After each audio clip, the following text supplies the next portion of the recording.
तो सरकार की जितनी भी पोस्ट ऑफिस की सेविंग स्कीम्स है उनके क्या ब्याज दर रहने वाले हैं 2025 में, ये सरकार ने रिलीज कर दिया है। और ये ब्याज दर हर 3 महीने बाद अपडेट किए जाते हैं, लेकिन 2025 के जनवरी, फरवरी और मार्च में यही ब्याज दर रहने वाले, इतना तो पक्का है। इस वीडियो के अंदर लेटेस्ट ब्याज दर की हम लोग बात करेंगे ही, लेकिन post office monthly income scheme की क्या क्या खामियां है, क्या फीचर्स है, क्या फायदे हैं, सब कुछ बात करेंगे।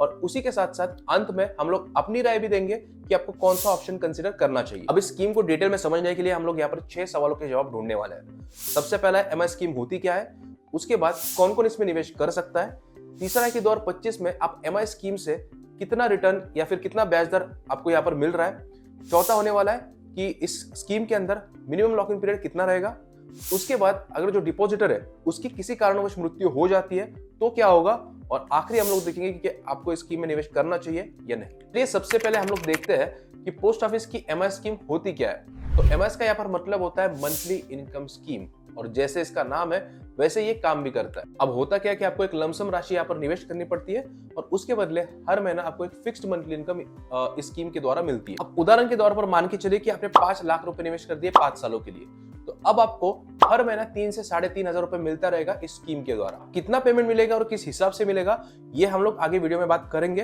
लेकिन फिलहाल के लिए इतना मान के चलिए कि आपको अगर आपने 5 साल के लिए 5 लाख रुपए निवेश किए हैं तो आपको हर महीना 3,500 रुपए तो मिलता रहेगा, और 5 साल के बाद आपने जो 5 लाख रुपए निवेश किया था वो भी आपको अकाउंट में वापस मिल जाएगा। और पोस्ट ऑफिस के अंदर ना जो स्कीम्स होती है वो फाइनेंस मिनिस्ट्री के अंडर आती है, तो ये बहुत एक तरीके से यहाँ पर डिफॉल्ट होने के जो चांसेस है वो बहुत ज्यादा कम हो जाते हैं। मैं तो कहूंगा कि ये एफडी से भी ज्यादा सेफ होता है, क्योंकि एफडी के अंदर आपकी 5 लाख तक की गारंटी आरबीआई लेता है, उसके बाद सारा बैंक के ऊपर निर्भर रहता है। लेकिन यहाँ पर आप जितनी भी राशि निवेश करोगे उसकी सारी जिम्मेदारी सरकार लेगी। इस स्कीम के अंदर आप मैक्सिमम 9 लाख तक निवेश कर सकते हो। पहले 2023 में 4.5 लाख की लिमिट थी, लेकिन अब इसको बढ़ा के 9 लाख कर दिया गया है। और अगर आपका जॉइंट अकाउंट है, यानी कि आप अपने वाइफ के साथ या फिर हस्बैंड के साथ खुलवाते हो या फिर अपने माँ बाप के साथ खुलवाते हो, तो उस जॉइंट अकाउंट की जो लिमिट है वो 15 लाख होने वाली है।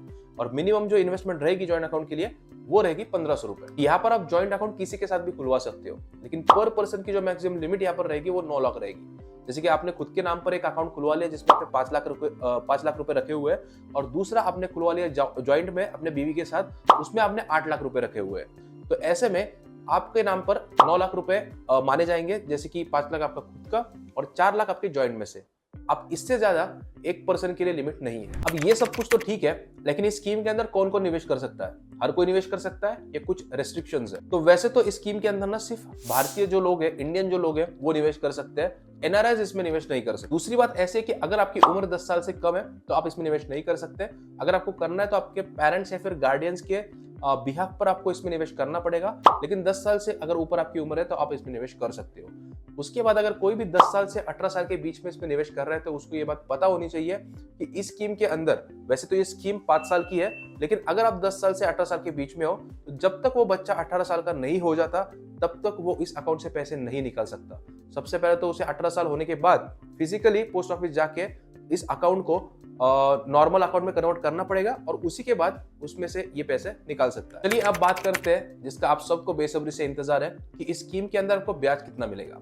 अब वैसे तो ब्याज देखने से पहले हम लोग ये देख लेते हैं कि इस स्कीम का पास्ट में ब्याज दर कैसे बदला है, ताकि आपको ये पता लगेगा कि अभी इसका जो ब्याज दर है वो ज्यादा मिल रहा है या कम मिल रहा है। जैसे कि आप देख पा रहे हो पिछले 5 से 6 साल का डेटा है। यहाँ पर आप देख सकते हो कि अक्टूबर 2017 में जो ब्याज दर है वो 7.4% टच करके आया है, 7.5% टच करके आया है, लेकिन उसके बाद ये 6 से 7 के रेंज में घूम रहा है। लेकिन फिर से जनवरी 2023 के बाद ये 7.4 के आसपास चल रहा है, जो कि काफी ठीक ठाक है। 2025 में जो सरकार ने ब्याज दर फिक्स किया है फर्स्ट क्वार्टर के लिए, यानी कि जनवरी, फरवरी और मार्च के लिए, वो है 7.4% का। काफी सारे आप में से लोग ना ये सोच रहे होंगे कि यार ये तो काफी कम ब्याज दर है, क्योंकि काफी सारे बैंक्स ना एफडी का 8 से 9% भी दे रही है।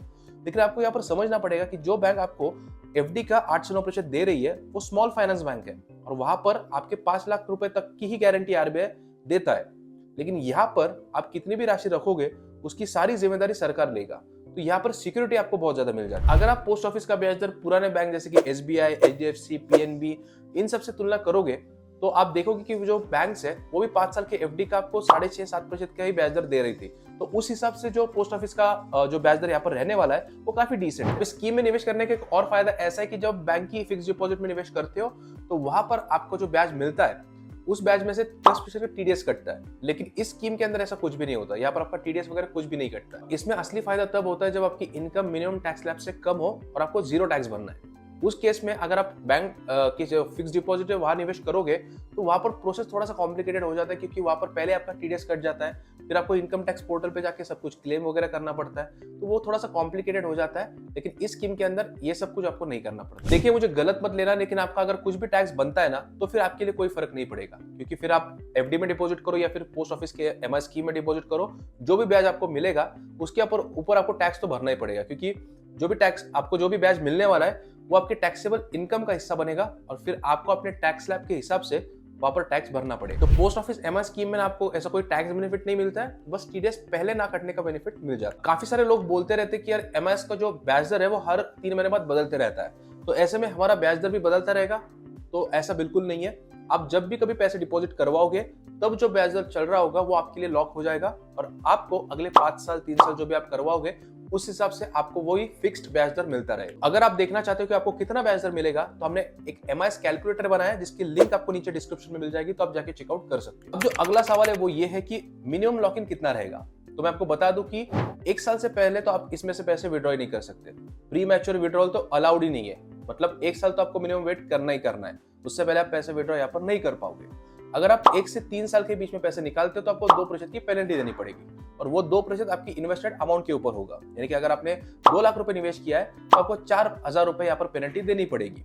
वैसे अगर आप 3 से 5 साल के बीच में पैसे निकालते हो तो आपको 1% की पेनल्टी देनी पड़ेगी। पर ये तो बात हो गई लॉक इन की, लेकिन हमारे देश में ऐसे भी कुछ महान लोग रहते हैं जो पैसा डाल के भूल जाते हैं। अब वैसे तो ये स्कीम पहले 6 साल की होती थी, लेकिन बाद में इसको 5 साल का कर दिया गया है। तो 5 साल तक तो आपको अपना जो भी आपने डिपॉजिट करवाया था तब जो ब्याज दर मिल रहा था वो मिलेगा।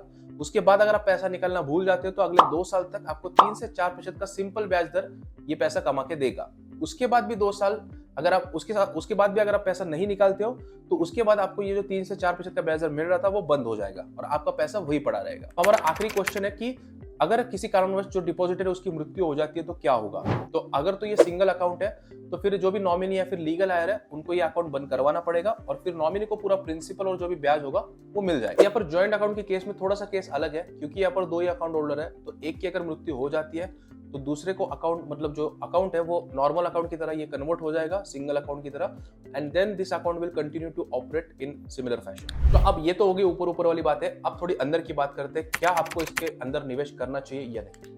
देखो, अगर सिर्फ आप ब्याज दर पे फोकस करोगे, इंटरेस्ट रेट पर फोकस करोगे, तो हो सकता है कि आपको बाहर अच्छे ऑप्शन मिल जाए, जैसे कि बाकी सारी जो बैंक्स है एसबीएम, इंडसइंड, ये आपको 7.1 7.2% का ब्याज दे रही है। तो सिर्फ ब्याज दर के ऊपर अगर आप फोकस करोगे तो फिर आपको यहाँ पर आपको लगेगा कि आपको बहुत कम ब्याज दर यहाँ पर मिल रहा है। पर नोट करने वाली बात ऐसी कि जो 5 साल वाली एफडी है उसके ब्याज दर पे आपको कोई टैक्स नहीं लगता है। तो यार tax adjusted return bank FD के केस में काफी ज्यादा हो जाता है, स्पेशली तब जब आप 30% के टैक्स ब्रैकेट में आते हैं। बस इसमें ध्यान रखने वाली बात ऐसी है कि बैंक एफडी में 5 लाख तक का ही जो अमाउंट है वो आरबीआई सिक्योर करता है। तो अगर आप 5 लाख तक का अमाउंट, 5 लाख से कम का अमाउंट यहाँ पर रखने का सोच रहे हो तो हो सकता है आपके लिए बैंक की एफडी एक अच्छा ऑप्शन हो सकता है। लेकिन अगर आप 5 लाख से ज्यादा अमाउंट रखने की सोच रहे हो तो फिर एमआईएस ऑप्शन, जो एमआईएस स्कीम है, वो एक अच्छा ऑप्शन आपके लिए हो सकता है। अब मुझे पता है कि ब्याज दर सब कुछ नहीं होता, कुछ लोगों के लिए रिस्क लेना बिल्कुल उनको पसंद नहीं होता है। तो ऐसे में अगर आप बिल्कुल भी रिस्क नहीं लेना चाहते और एक फिक्स मंथली इनकम चाहते हो